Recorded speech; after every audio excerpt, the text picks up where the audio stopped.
All right, so how do you make money selling custom outdoor patios, custom patios? And we're not talking just about how do you sell a few of these, like how do you actually scale this thing? So I know it says high ticket backyard transformations. Really, we're talking about custom patios.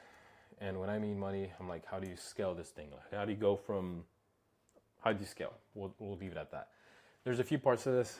I will say if you're new to knowing me, I'm not gonna. I don't. I'm not. There's not gonna be any fancy editing. At most, there's gonna be a few cuts. Really, it's just gonna be raw content, raw value, and yeah. That being said, let's get into it. It's gonna be first. We're gonna talk about the offer. We're not gonna go super in depth on the offer because this could be its own video, and it should be its own video. And plus, there's a lot of things you can do here. We're gonna talk about the math. So we're obviously gonna be running ads. If you're not running ads and you don't plan to, get the heck off this video. You're not gonna scale. Next, we're going to talk about the simple funnel strategy and then the scaling model. So how do you actually scale it from just getting a few custom patios per month to actually scaling this and having crews and all kinds of stuff out there in terms of actually getting the volume inside. So first things first is the offer. Excuse my handwriting, by the way. It's probably not going to be good. Now, like I said, with offers, you could do all kinds of things. You could do all kinds of things. You could offer free outdoor barbecue pits or free whatever, fans with your thing, or a free TV mount with your patio. Not gonna, like I said, it's going to be in its own video, but one way I like to think about it sometimes, and this works for a lot of niches. And by the way, if you're doing like luxury stuff, like luxury custom patios, where it's like even like I'm talking about like even a bathroom installed on this thing, that in itself could be its own offer, just standing out that much because most people are just focused on like the basic stuff. All right, one thing you could do is think about all the different issues someone would have when they try to get this done and even want this done. What would stop them from getting this done or even searching for a quote? First one is the selections, right? Some people want brick or stucco, or do they want it to match the house, or do they want it to be separate and not even attached to the house? Do they have to worry about the warranty because things might not be, I don't know, last long, or if something goes wrong, which things do, like if a storm comes, do they have to worry about the storm? Do they have to worry about paying all of this up front? Or if they want to finance, find their own financing before they contact you? All kinds of stuff. So one way of looking at an offer is just figuring out all those things and having that be the offer. So the offer here would be in the creatives. It would be like, we finance. Oh, cool. Now you're getting more people to reach out to you because they don't have to worry about that. Lifetime warranty. If you don't have lifetime warranty, that's fine. Mention some kind of warranty. I don't know. I mean, if you don't, but you know what I mean. That'll help. I mean, usually you can get the lifetime warranty or the warranty through the product suppliers themselves, depending what kind of patio it is. And then the other one could be 24-hour 3D mock-up, right? So now they could actually, instead of having to worry about all the selections and all different materials, they can have a whole 3D mock-up with the rendering done within 24 hours for them, which should be doable. And that way they can have that done. So now they don't have to worry about all this stuff. That in itself is the offer. Cool. So like I said, I mean, that could be its own video. It's probably going to be its own video. And then, you know, there's other videos on that too. Come up with an offer. Yeah. So what does the math come out to though? Like, how do you actually know how much are you going to spend? And I am qualified to give you math numbers on this because I run these ads all day.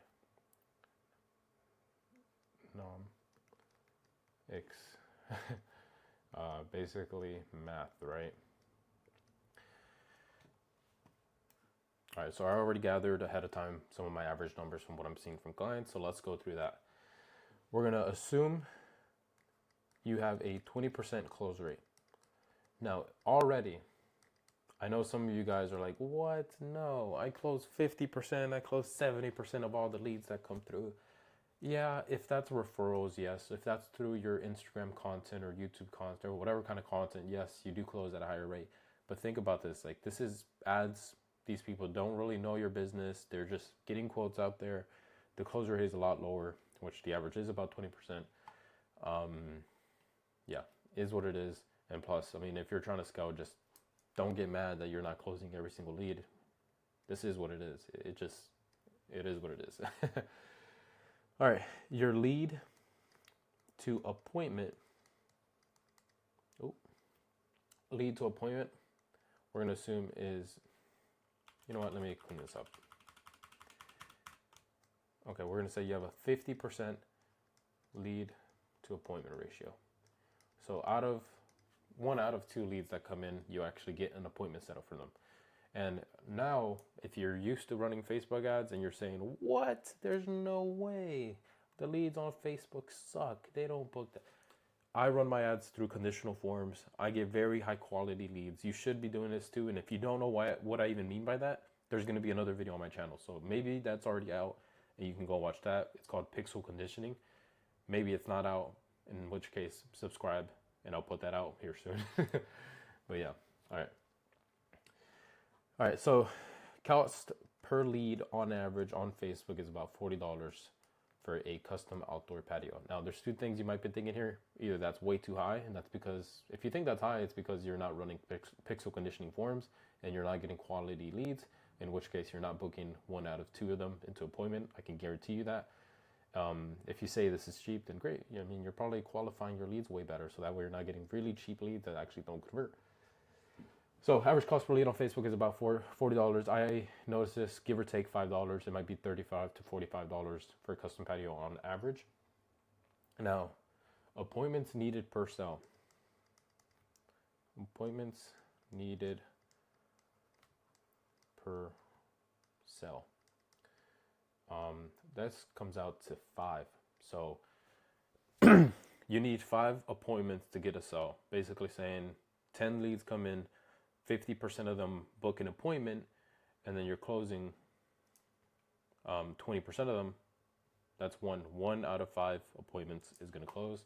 So to make a sell, you need 5 appointments. Math is math.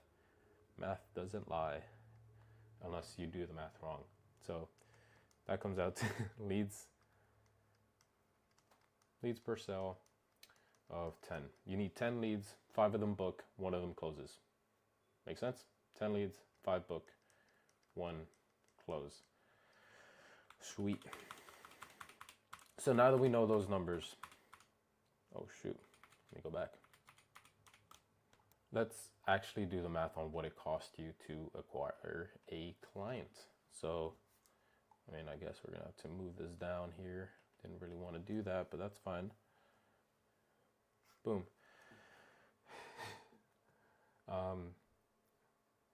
Cost to acquire a client, which is CAC, is going to come out to about $400, give or take a little bit for the cost per lead.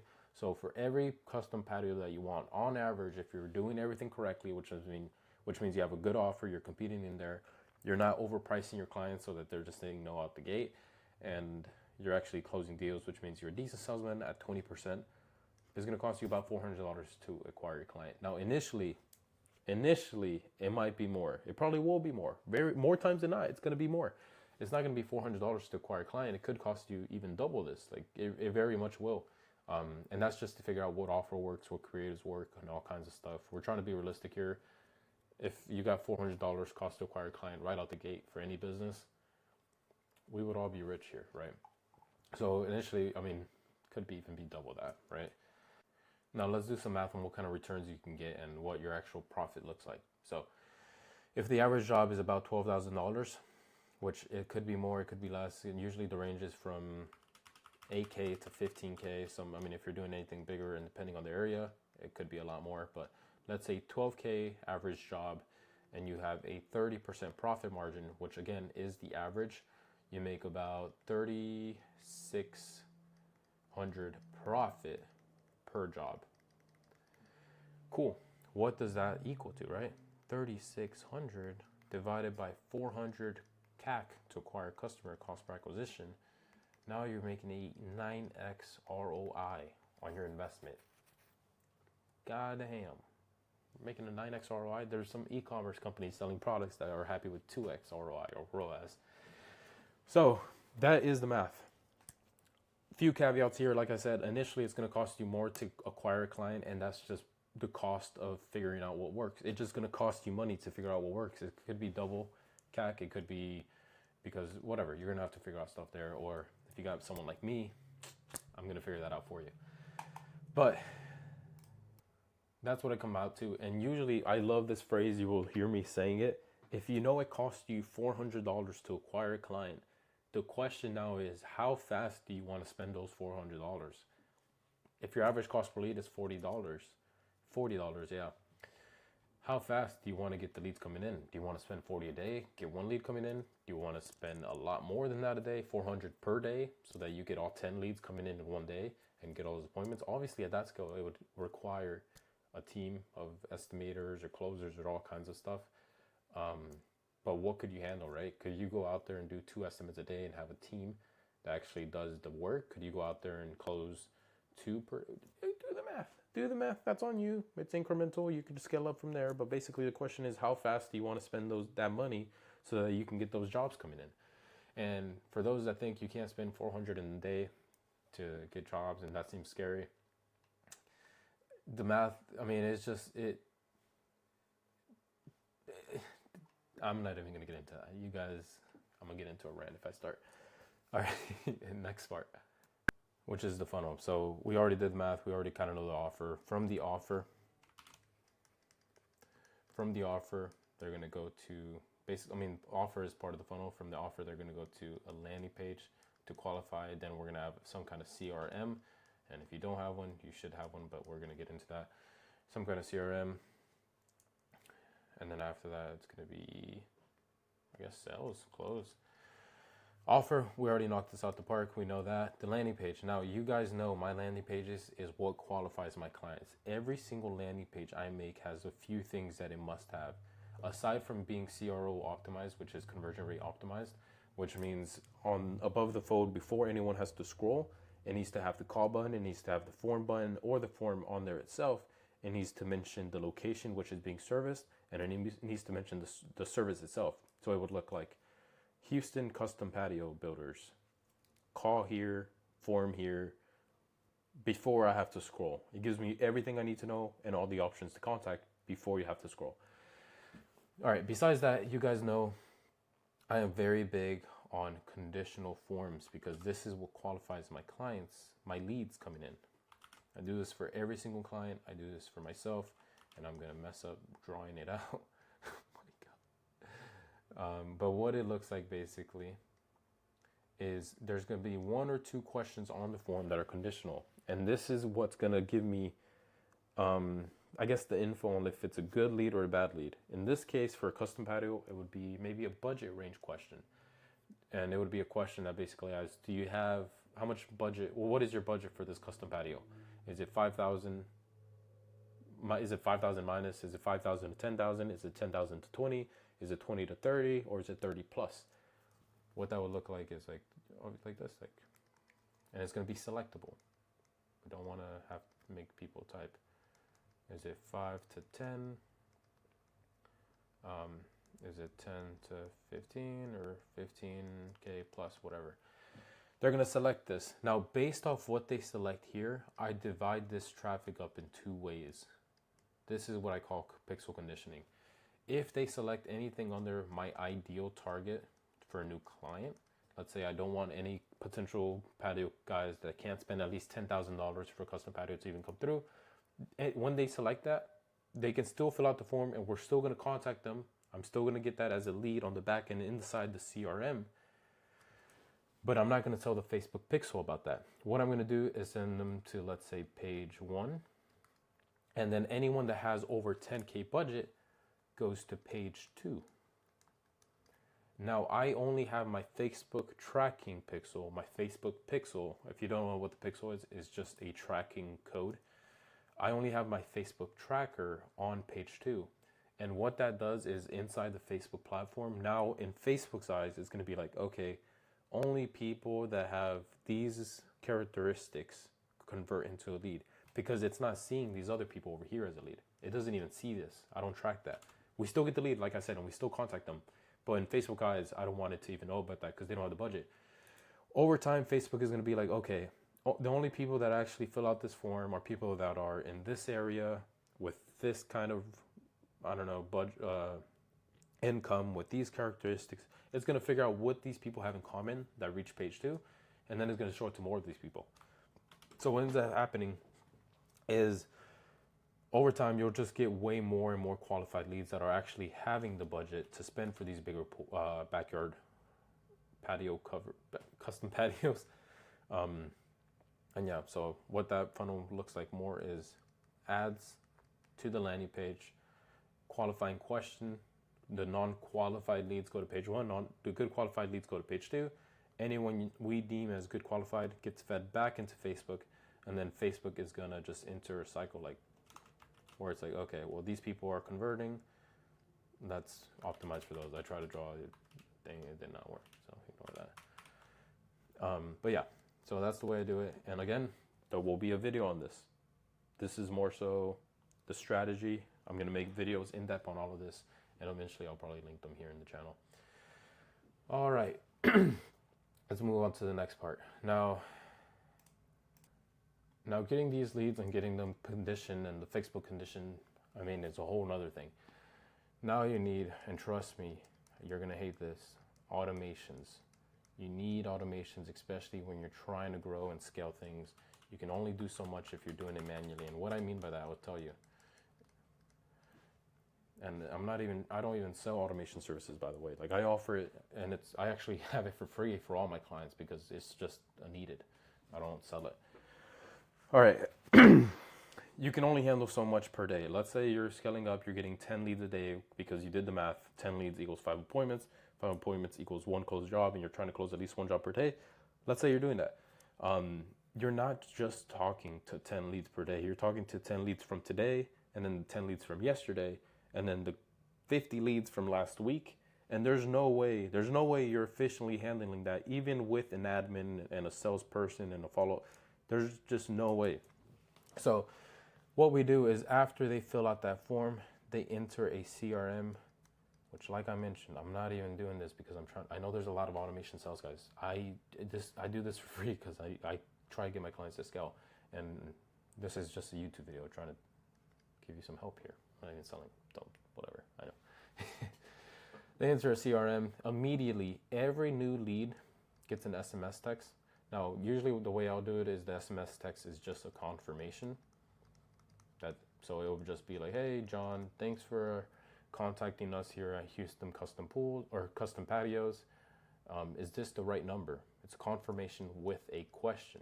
Now, usually we ask a question because we want some kind of engagement back. We don't want just to send a text and then wait for them to reply. They're not going to reply to an open question like that. I mean, there's no question. They're just not going to reply to a comment. So we send a confirmation text and then have a question that's very simple at the bottom, just like, is this the right number? Was this correct? Are you still looking for that? Would you want to get a quote set up soon? Question mark. Once we do that, what we set up in the automation is 2 different things. One, where it waits for a comment, and then the other one is just feed it to the pipeline. Give this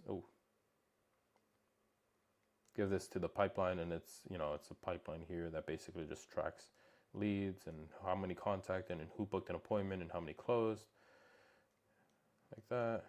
And then this would be raw, and we do this in GHL, by the way.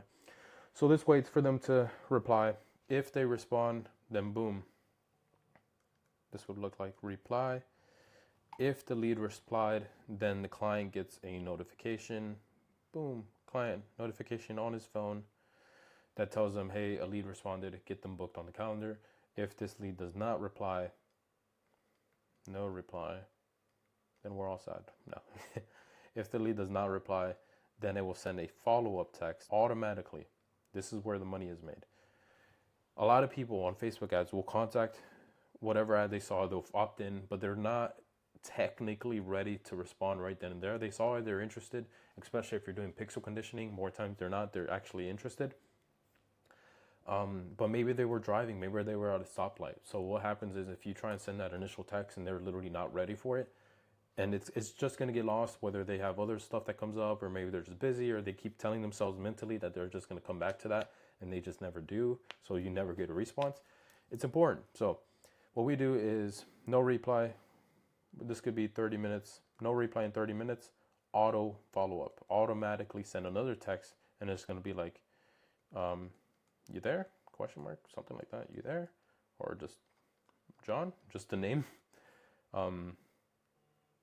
Just checking back, whatever, some kind of follow-up. Now, if they don't respond to the second one, you can do all kinds of things here. I'm not going to get into what we do here after this, but it's a long-term sequence. It could be literally like 3 months of follow-ups, and obviously we don't want to spam these people, so it would be like one text a week. Initially is when it's most important, so it'll be like one text right away, one text after 30 minutes, one text or two texts the next day, and then after that is where we kind of space it out, like, hey, let's slow down, and then we start to nurture them, which is like, let's say a week from now they're going to get a video instead of a text. We could send them a video link of just a job we did that looks nice. So instead of like another follow-up text, send them the video of what the job is, and it's just going to be like showing it. Yeah, and there's a whole strategy behind this too that we'll get into in a different video. Subscribe. All right, next steps. So let's wrap up or summarize what we have so far. You need to come up with the offer, which can be whatever. Figure out an offer, ask ChatGPT even. The math comes out to this. This is my average across pretty much any state. There's a few states I haven't done work with, but very few. This is the math. Math is math.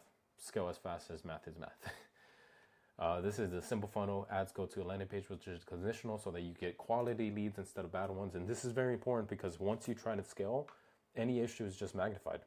So if you're only spending $50, $60, or $100 a day and you're getting bad leads, think about when you spend $1,000 a day. It's just going to get worse. You're going to get worse leads. So you want to get this right, even if you're spending $10 a day. It doesn't matter what you're spending. It should be set up correctly.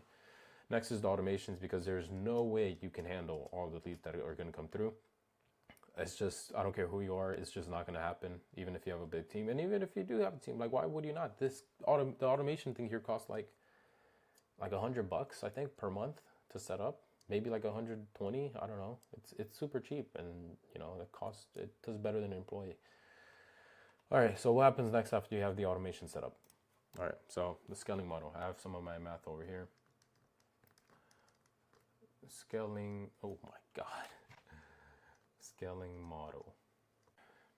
It costs you, I have my math here on the side. If it costs you $400 to acquire a client, cost acquisition, and then $3,600 per job is what your profit is,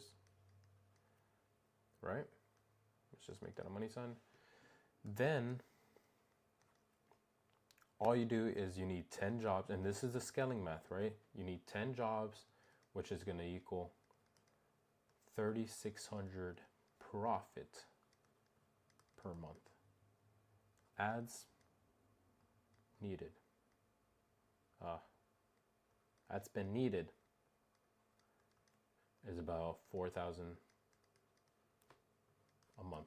So that's what that comes out to, considering you're getting X amount of leads, X amount of appointments and everything.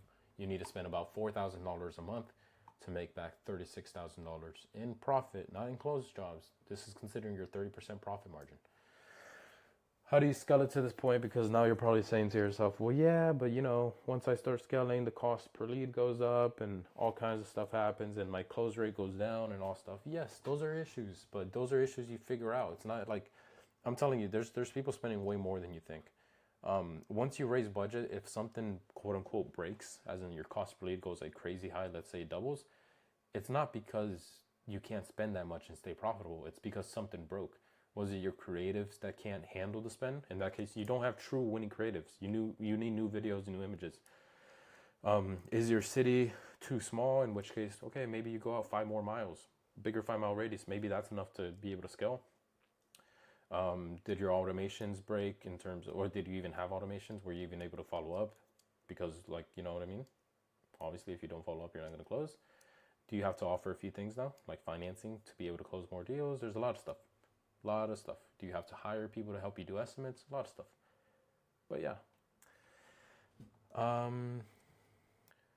But to wrap it up, I mean, yes, this is simplified version. Like I said, things break. It's not because you can't make it work. It just means fix what breaks and keep scaling. Personally, when I try to increase budgets and something breaks, my first reaction is not to go back down.